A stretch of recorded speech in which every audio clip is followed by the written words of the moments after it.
अक्टूबर 3, 2006 को तिहाड़ जेल में एक आदमी का कॉल आता है और वो कहता है कि तिहाड़ जेल के गेट नंबर 3 पर एक टोकरी में किसी की लाश को रखा गया है।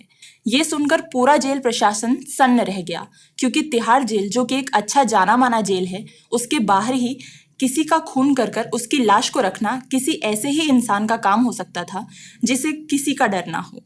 हे एवरीवन, मैं हूँ नम्रता चौहान और आज आपको एक ऐसे सीरियल किलर की कहानी सुनाऊंगी जो जब पकड़ा गया तो उसने भगवत गीता के ज्ञान की बात करते हुए कहा कि गीता में भी लिखा गया है कि गलत इंसान को मारना कोई पाप नहीं है। और उसकी ये बातें सुनकर वकील भी हक्के बक्के रह गए, क्योंकि एक क्रिमिनल जिसने 40 लोगों की जान इतनी बेरहमी से ली थी वो गीता की बातें कर रहा था, जो जब पकड़ा गया तो उसके चेहरे पर कोई शर्म या एक भी शिकन नहीं थी। तो जब अक्टूबर 3, 2006 को तिहाड़ जेल के बाहर जाकर देखा गया तो वहीं फुटपाथ पर एक टोकरी रखी गई थी जिसमें एक लाश थी। और वो लाश कोई साधारण लाश नहीं थी, बल्कि वो एक सर कटी लाश थी जिसके सर को काट कर सिर्फ धड़ को रस्सी से बांध कर रखा गया था। और उसके नीचे एक चिट्ठी थी जिसमें पूरे जुडिशियल सिस्टम को भर भर के गालियां लिखी गई थी। और अगर हम उस पूरे लेटर को शॉर्ट में समराइज करें तो उसमें पुलिस के लिए चैलेंज था कि अगर तुम मुझे पकड़ सकते हो तो पकड़ के दिखाओ। जिसने भी ये काम किया था उसके लेटर से एक बात तो साफ हो रही थी कि उसके मन में पूरे जुडिशियल सिस्टम को लेकर काफी गुस्सा भरा पड़ा था। जब इस केस की इन्वेस्टिगेशन शुरू हुई तो सबसे पहले जो कॉल तिहाड़ जेल में आया था उसे ट्रेस किया गया और ट्रेस करने के बाद पता चला कि ये कॉल किसी एसटीडी बूथ से किया गया है। जब पुलिस उस एसटीडी बूथ पर पहुंची तो वहां बैठे बूथ की देखरेख करने वाले इंसान से जब पूछा गया तो उसने कहा कि वहां सिर्फ एक ही इंसान आया था और उसी बूथ के वॉचमैन के बताए हुए हुलिये के मुताबिक एक स्केच तैयार करवाया गया। और जो लेटर लाश के पास बरामद हुआ था उसमें लिखी गई बातों से उस कॉलर के एक्सेंट के बारे में पता लगाया गया तो वो एक बिहारी एक्सेंट था। इन्वेस्टिगेशन इस तरह से चल ही रही थी कि फिर एक बार 25 अप्रैल 2007 को तिहाड़ जेल में फिर एक फोन आया और ऐसा ही कॉल पुलिस को पहले भी आ चुका था। वही आवाज, वही बात और वही इशारा। तिहाड़ जेल के गेट नंबर 3 के बाहर फिर एक और लाश पड़ी मिली और वो लाश इतनी जोरों से बांधी गई थी कि पुलिस के लिए उस लाश को खोलना मुश्किल हो चला था। फिर वहीं पर मौजूद भीड़ में से एक आदमी सामने आया जिसने कहा कि वो इस बॉडी को खोल सकता है। उसने अपने चाकू से मिनटों में उस पूरी बॉडी को खोल दिया, जबकि पुलिस खुद उस बंधी हुई लाश को खोलने में नाकामयाब थी। और उससे भी चौंका देने वाली बात तो ये थी कि जिस इंसान ने बॉडी को खोला था वो खुद ही मर्डरर था। बॉडी के सिर्फ कुछ हिस्से ही तिहाड़ जेल के बाहर रखे गए थे और बाकी के हिस्से हजारी कोर्ट के बाहर थे। अब इस क्रिमिनल को पकड़ने के लिए पुलिस की एक स्पेशल टीम बनाई गई, क्योंकि सबको अब तक ये पता लग चुका था कि ये कोई साधारण किलर नहीं है, बल्कि ये एक साइकोपैथिक सीरियल किलर था जिसे अपने किए हुए काम पर काफी घमंड था। और इस केस को सॉल्व करना पुलिस के लिए काफी मुश्किल हो चला था, क्योंकि जो भी लाशें मिली थी उनका सर ही नहीं था, तो किसकी मौत हुई है ये जानना काफी मुश्किल हो रहा था। पूरे दिल्ली में सीरियल किलर की तलाश जारी थी और ये खबर हर जगह फैला दी गई थी कि तभी पुलिस को एक बार फिर खबर मिलती है कि तिहाड़ जेल के गेट नंबर 3 के बाहर एक और सरकटी लाश पड़ी थी, चिट्ठी के साथ। इस बार चिट्ठी में उस सीरियल किलर ने लिखा था कि उसे पकड़ने के लिए एक बड़ा इनाम रखा जाए, क्योंकि उसे अपने काम पर बहुत घमंड था। उसने चिट्ठी में यह भी लिखा था कि वो पिछले 7-8 सालों से ऐसे खून करता चला आ रहा है और जब वो मर्डर नहीं करता तो उसका दिमाग खराब हो जाता है। इस किलर के इस बात से ये तो पता लगता है कि ये एक भयानक दिमागी बीमारी से पीड़ित है और अगर इसे जल्द से जल्द नहीं पकड़ा गया तो ये ऐसे ही लोगों की जानें लेता रहेगा।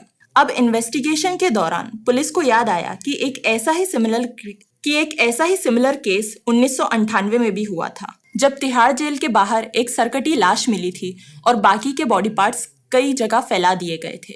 उस केस में एक सस्पेक्ट को अरेस्ट भी किया गया था, पर 3 साल तक उसके खिलाफ कोई भी सबूत ना मिलने के कारण मजबूरन उस केस को बंद करना पड़ा। इसी दौरान पुलिस को अपने किसी खबरी से एक टिप मिली कि उसी हुलिये का एक इंसान आजाद नगर में एक डॉक्टर के क्लिनिक पर हर रोज जाया करता है। जब पुलिस की टीम उस डॉक्टर के क्लिनिक पर पहुंची पूछताछ करने, तभी उस क्लिनिक पर उस आदमी का कॉल आता है डॉक्टर से दूसरे दिन की अपॉइंटमेंट फिक्स करने के लिए। डॉक्टर से पुलिस को पता चलता है कि उस आदमी का नाम चंद्रकांत झा है और उसकी 5 बेटियां भी है, जिनकी डिलीवरी भी उसी हॉस्पिटल में उसी डॉक्टर के हाथों हुई थी। और डॉक्टर से पुलिस को एक और शॉकिंग चीज पता चलती है कि चंद्रकांत झा ने डॉक्टर के ब्रदर इन लॉ की भी जान लेने की कोशिश की थी और जब पुलिस ने डॉक्टर के ब्रदर इन लॉ को इन्वेस्टिगेट किया तो पता चला कि चंद्रकांत झा के पास एक मोटर कार्ट है जिस पर वो सब्जियां बेचता है। और इस छोटे से इंफॉर्मेशन के बेसिस पर पुलिस को चंद्रकांत का घर मिल गया और कुछ ही घंटों में एक बहुत ही खतरनाक सीरियल किलर पकड़ा गया और उसे पुलिस ने अपनी कस्टडी में ले लिया। चंद्रकांत पुलिस को सब कुछ बताने को राजी था, सिर्फ एक शर्त पर कि अगर पुलिस उसे मारे ना। चंद्रकांत ने सबसे पहले अपना नाम बताया और कहा कि वो अपनी 5 बेटियों के साथ दिल्ली में आ गया और वो दिल्ली में सिर्फ पैसों की जरूरत और काम करने आया था। उसने सबसे पहले एक सब्जी मंडी में काम करना शुरू किया था, जहां वो ट्रक्स में से सब्जियों के कट्टों को निकालता और वापस लोड करने का काम किया करता था। सब कुछ ठीक ही चल रहा था, पर एक बार चंद्रकांत ने एक गुंडे के खिलाफ आवाज उठाई जो कि किसी इनोसेंट इंसान को मार रहा था। लेकिन आवाज उठाने पर उस गुंडे ने चंद्रकांत को ही घायल कर दिया और वो भी बहुत बुरी तरीके से।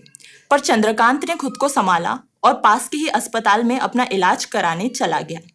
उसने तभी से ये फैसला कर लिया था कि अगर वो चुप रहेगा तो उसे और उसके जैसे कई लोग जो छोटे शहरों से बड़े शहरों में कुछ काम करने आते हैं, उन्हें ये अत्याचार सहना पड़ेगा। रिकवर होने के बाद चंद्रकांत ने मार्शल आर्ट सीखा और तय किया कि अब वो अपने ऊपर अन्याय बर्दाश्त नहीं करेगा। चंद्रकांत जहाँ काम किया करता था वहाँ के यूनियन लीडर से भी उसकी बिल्कुल नहीं बनती थी, क्योंकि यूनियन लीडर सारे लेबरर्स से एक सर्टेन अमाउंट लिया करते थे, जो कि चंद्रकांत को बहुत ही अननेसेसरी लगता था क्योंकि ये उनकी मेहनत के पैसे होते थे। एक बार उसने यूनियन लीडर को पैसे देने से मना कर दिया, जिसके बाद उसमें और उस यूनियन लीडर में काफ़ी बड़ी लड़ाई हो गई, जिसके बीच उस यूनियन लीडर के हाथ पर एक कट आ गया, जिसके चलते चंद्रकांत को जेल जाना पड़ा। और उसकी बीवी, जिसका इस मामले से कोई लेना देना भी नहीं था, उसे भी इस मामले में घसीटा गया और जेल में डाल दिया गया, जहां चंद्रकांत के साथ बहुत ही बुरा सलूक किया जाता था। इसलिए जेल से निकलते ही चंद्रकांत ने 1998 में सबसे पहले उस यूनियन लीडर को अपना शिकार बनाया और 2003 में उमेश और शंकर नाम के 2 लोगों की और जान ली और 2006 और 2007 में भी ऐसे कई कत्ल किए। पर पुलिस को उसके किए गए सिर्फ रीसेंट मर्डर का ही सबूत मिल पाया, जो कि चंद्रकांत ने लाश का सर काटकर यमुना नदी में फेंक दिया था। उसके हिसाब से वो ऐसा इसलिए करता था ताकि वो अपने पाप धो सके। वो बिहार के गोसाई गांव से था, जहां भी लोग उसके गुस्से वाले स्वभाव से काफी डरा करते थे, क्योंकि वो छोटी छोटी बातों पे गुस्सा हो जाया करता था। और वो जिन लोगों का भी खून करता, वो पहले उनसे दोस्ती करता और फिर बाद में उन्हें अपना शिकार बनाता। पहले उन्हें रहने के लिए घर देता, अपने पास काम देता और उनकी छोटी से छोटी गलती पर उन्हें मार देता। चंद्रकांत को अपने किए हुए इन सब का जरा भी अफसोस नहीं था। उसका तो ये कहना था कि वो ऐसा इसीलिए करता है क्योंकि उसकी माँ उसे प्यार नहीं करती थी और दिल्ली में आने के बाद उसके साथ कुछ ऐसी चीजें हुई जिसके चलते उसने ऐसा किया और उसकी इसी रफ लाइफ ने उसे ऐसा बनाया। चंद्रकांत तो जेल चला गया, पर गोसाई गांव के लोग उससे आज भी डरते हैं कि कहीं चंद्रकांत जेल से वापस आ गया तो वो उनसे बदला ना ले ले। तो यही थी एक सीरियल किलर की कहानी। अगर आपको ये वीडियो पसंद आई हो तो प्लीज़ हमारी वीडियो को लाइक करें और हमारे चैनल को सब्सक्राइब करें।